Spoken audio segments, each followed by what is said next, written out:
ಒಂದು ಹೊತ್ತಿನ ಊಟಕ್ಕಾಗಿ ಪರದಾಡುತ್ತಿರುವ ಕುರುಡು ಕುಟುಂಬದ ಕರುಣಾಜನಕ ಕಥೆ ಇದು.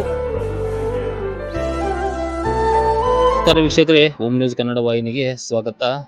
ಕಣ್ಣು ಇಲ್ಲದವರು ಕುರುಡರಲ್ಲ, ಕಣ್ಣಿದ್ದು ನಿಜವಾಗಿಯೂ ಒಂದು ಸಹಾಯ ಮಾಡೋ ಮನೋಭಾವನೆ ಇಲ್ಲದವರು ನಿಜವಾದ ಕುರುಡರು. ಯಾಕೆ ಈ ಮಾತನ್ನು ಹೇಳ್ತಾ ಇದೀವಿ ಅಂದ್ರೆ, ಬೆಳಗಾವಿ ಜಿಲ್ಲೆ ಚಿಕ್ಕೋಡಿ ತಾಲೂಕಿನ ನನದಿ ಎಂಬ ಒಂದು ಪುಟ್ಟ ಗ್ರಾಮದಲ್ಲಿ ಇವತ್ತು ಒಂದು ರಾಜು ಭೋವಿ ಅನ್ನುವರ ಒಂದು ಕುಟುಂಬ ಏನಿದೆ, ಇವರು ಕಣ್ಣು ಇಲ್ಲದೆ ಅವರು ಒಂದು ತುತ್ತನ್ನಕ್ಕಾಗಿ ದಿನನಿತ್ಯ ಪರದಾಡುವಂತಾಗಿದೆ. ವೀಕ್ಷಕರೇ, ಬನ್ನಿ ಈ ಒಂದು ಕಣ್ಣು ಇಲ್ಲದೆ ಇರುವಂತಹ ಕುಟುಂಬದ ಕರುಣಾಜನಕ ಕಥೆ ಏನು ಅಂತ.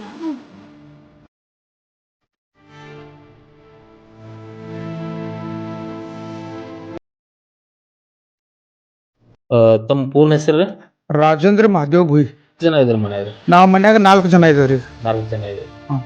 ಈಗ ನಿಮ್ದು ಇದು ಇನ್ಸಿಡೆಂಟ್ ಅಂದ್ರೆ ನಿಮ್ಗ ಈಗ ಎಷ್ಟು ದಿನ ಆಯ್ತು?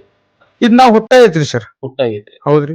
ಇಷ್ಟು ದಿನ ನೀವು ಊಟದ ವ್ಯವಸ್ಥೆ ಹೆಂಗ್ ಮಾಡ್ಬೋದು? ಊಟದ ವ್ಯವಸ್ಥೆ ಅಂದ್ರೆ ಹೆಂಗ್ರಿ, ನಮ್ ತಾಯಿಯದಾಗ ಗಟ್ಟಿದ್ದೇಳ್ರಿ, ಅವ್ರ ಮಾಡಿ ಹಾಕ್ತಿರಿ ಎಲ್ಲಾ. ಈಗ ಹೆಂಗೈತ್ರಿ, ಅವ್ರದ್ದು ವಯಸ್ಸ ಕಮ್ಮಿ 85 ವರ್ಷ ಐತ್ರಿ. ಅಂತ ಹೆಂಗ್ರಿ ಗಲ್ಲಾಗ ಯಾರೇ ಮಾಡಿ ಕೊಡ್ತಾರು, ಇಲ್ಲಿ ಗಲ್ಲಾಗ ಸೇದರ ಮಂದಿ ಇರ್ತಾರ್ರಿ. ಮತ್ತೆ ಎಲ್ಲಾ ನಮ್ ಜೀವನ ಮಂದಿ ಬಾಗ ಊರ್ ಮಂದಿ ಬಾಗ ನಡೆದೈತಿ ಸರ್. ಈ ಮೊದಲು ಈ ಮನೆಯ ಸಂಪೂರ್ಣ ಜವಾಬ್ದಾರಿಯನ್ನು ಮನೆಯ ಹಿರಿಯ ಜೀವಿ ರಾಜು ಅವರ ತಾಯಿ ವಿಮಲಾ ಅವರು ಹೊತ್ತಿದ್ರು. ಆದ್ರೆ ಅವರು ಕೂಡ ಈಗ ಅನಾರೋಗ್ಯದಿಂದ ಬಳಲುತ್ತಿದ್ದು ಈ ಮನೆಯ ಕೊಂಡಿಯೇ ಕಳಿಚಿ ಬಿದ್ದಂತಾಗಿದೆ. ದೊಡ್ಡ ತಂಗಿದ್ದಕ್ಕೆ ಎಲ್ರಿ ಭಾಂಡಿ ಬಿಂಡಿ ತಿಕ್ಕಿ ಹಂಗ ಎಲ್ಲಾ ಮಾಡ್ತಾರ್ರಿ. ಅವ್ರ ಅಂದಾಜ್ ಮೇಲೆ ಕೆಲಸ ಮನೆಯಿಂದ ಎಲ್ಲಾ ಮಾಡ್ತಾರ್ರಿ. ಇವ್ರ ಹೋಗ್ಯಾನ ಹೋಗ್ಯದ ಭಾಂಡಿ ಪರಿಸಿ ಒರ್ಸೋದ. ನಮ್ ತಂಗಿ ಬಿ ಎಲ್ಲಾ ದೊಡ್ಡ ಮಂದಿ ಕೆಲಸ ಬಿ ಏನ್ರಿ ಆದಷ್ಟು ಮಟ್ಟಿಗೆ ಮಾಡ್ತಾಳ್ರಿ. ಅವ್ರೇನ್ರಿ ಕೊಡ್ತಾರ್ರಿ ಭಾಂಡಿ ಬಿಂಡಿ ಊರ್ದೆಲ್ಲ ಬೆಲೆಗಿನೆಲ್ಲ ತಿಕ್ತಾಳ್ರಿ. ಇದು ಹಾಸ್ತಾರ ಏನ್ರಿ ಕೆಲ್ಸ ಹಾಕಿ ಆಗ್ತೈತೆ ಅಷ್ಟ ಹಾಕಿ ಮಾಡ್ತಾಳ್ರಿ ಸರ್. ಈಗ ಇಷ್ಟು ದಿನ ನಿಮ್ಮ ತಾಯಿಯವರು ನಿಮ್ಗೊಂದು ಎಲ್ಲ ಈ ಊಟದ ವ್ಯವಸ್ಥೆ ಇದೆಲ್ಲ ಅವರು ಮಾಡ್ತಾರೆ. ಈಗೆಲ್ಲ ತಾಯಿ ಆಗದಿನ ಲೇಟ್ ಇದ್ದಿಲ್ಲ ಆ ಟೈಮ್ ಎಲ್ಲ ಕೆಲಸ ಎಲ್ಲ ಊಟ ಬಿಟ್ಟ ಎಲ್ಲ ಮಾಡ್ತಿರ್ರಿ. ಈಗ ಪ್ರಾಬ್ಲಮ್ ಬರಕತೈತ್ರಿ ಸರ್ ಅಂತ. ಈಗ ನಾ ಎಲ್ಲ ಇದ್ದು ಸುಮ್ಮನೆ ಕುಳಿತುಕೊಳ್ಳುವ ಜನರ ಮಧ್ಯೆ ಕಣ್ಣು ಕಾಣಿಸದೆ ಇದ್ದರೂ ಕೂಡ ಈ ಮನೆಯ ಹಿರಿಯ ಮಗನಾದ ರಾಜು ಭೋವಿ ಅವರು ಸ್ಥಳೀಯ ಎಂಎಲ್ಎ ಹಾಗೂ ಎಂಪಿ ಅವರ ಎಲೆಕ್ಷನ್ ಟೈಮ್ನಲ್ಲಿ ಹೋಗಿ 10 ವರ್ಷಗಳ ಕಾಲ ಅನೌನ್ಸ್ಮೆಂಟ್ ಮಾಡಿ ಕ್ಯಾಂಪ್ ಕೂಡ ಮಾಡಿದ್ದಾರೆ. ಅನೌನ್ಸ್ಮೆಂಟ್ ಮಾಡ್ತೀನಿ. ರಾಜಕೀಯ ಮಂದಿ ಕರಿತಿರು, ರಾಜಕೀಯ ಮಂದಿ ಅಣ್ಣ ಸಾಹೇಬ್ ಜೊಲ್ಲೆ ಆಗ್ಲಿ, ಪ್ರಕಾಶ್ ಹುಕ್ಕೇರಿ ಅವ್ರಾಗ್ಲಿ ಅನೌನ್ಸ್ಮೆಂಟ್ ಹೋಯ್ತಿರಿ. ಅವ್ರೇನ್ ಪೇಮೆಂಟ್ ಕೊಡ್ತಿರು, ಅದು ಅಲೌನ್ಸ್ಮೆಂಟ್ ಮಾಡ್ತೀನಿ ಸರ್. ಎಷ್ಟು ವರ್ಷ ಮಾಡಿದ್ರಿ ಸರ್ ಅಲೌನ್ಸ್ಮೆಂಟ್? ಏನ್ರಿ ಒಂದ್ 10-15 ವರ್ಷ ಮಾಡಿದೇನ್ರಿ ಅವ್ರು.